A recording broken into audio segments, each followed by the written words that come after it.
شمع علم زمانے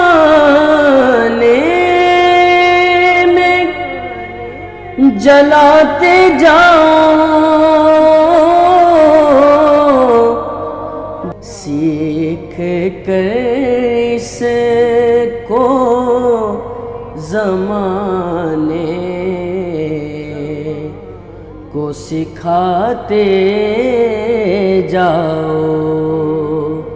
اعوذ باللہ من الشیطان الرجیم، بسم اللہ الرحمن الرحیم۔ ناظرین کرام، السلام علیکم ورحمۃ اللہ وبرکاتہ۔ انشاءاللہ تبارک و تعالی آج ہم لوگ پڑھیں گے شرح میعات عامل کے النوع العاشر۔ اب تک اس سلسلے میں ہم لوگ تقریباً جو ہے وہ 7 ویڈیوز بنا چکے ہیں۔ انشاءاللہ تبارک و تعالی یہ ہوگا ہمارا پارٹ نمبر 8، اور ہماری جو ہے وہ چل رہی ہے گفتگو افعال ناقصہ کے بارے میں۔ میں نے آپ کو بتایا افعال ناقصہ جو ہے وہ اس وجہ سے ناقصہ کہا جاتا ہے کیونکہ ان میں جو ہے وہ نقص پایا جاتا ہے، کیونکہ یہ اپنے فاعل کے بارے میں خبر کے محتاج ہوتے ہیں۔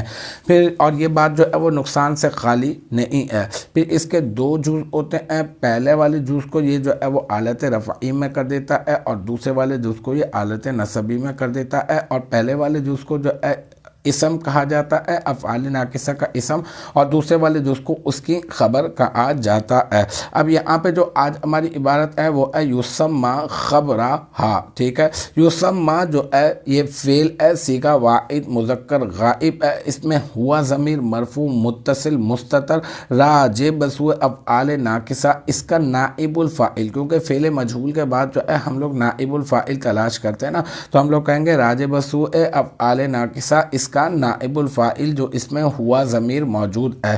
اب فعل اور نائب الفاعل مل گیا، پھر خبرہ مضاف اور ہا ضمیر مضاف الیہ، مضاف اپنے مضاف الیہ سے مل کر مرکب اضافی ہو کر یہ بن جائے گا یسمى فعل کا مفعول بہ۔ پھر یسمى فعل اپنے فاعل اپنے نائب الفاعل اور مفعول بہ سے مل کر بن جائے گا جملہ فعلیہ خبریہ۔ تو الحمدللہ یہ ہمارا پارٹ نمبر 8 بھی اپنے اختتام کو پہنچا۔ مجھے امید ہے کہ یہاں تک کی جو بات ہے وہ آپ کی سمجھ میں آ گئی ہوگی۔ انشاءاللہ تبارک و تعالی نیکسٹ ٹائم اگلی ویڈیو اگلی کلاس کے ساتھ ملاقات ہوگی۔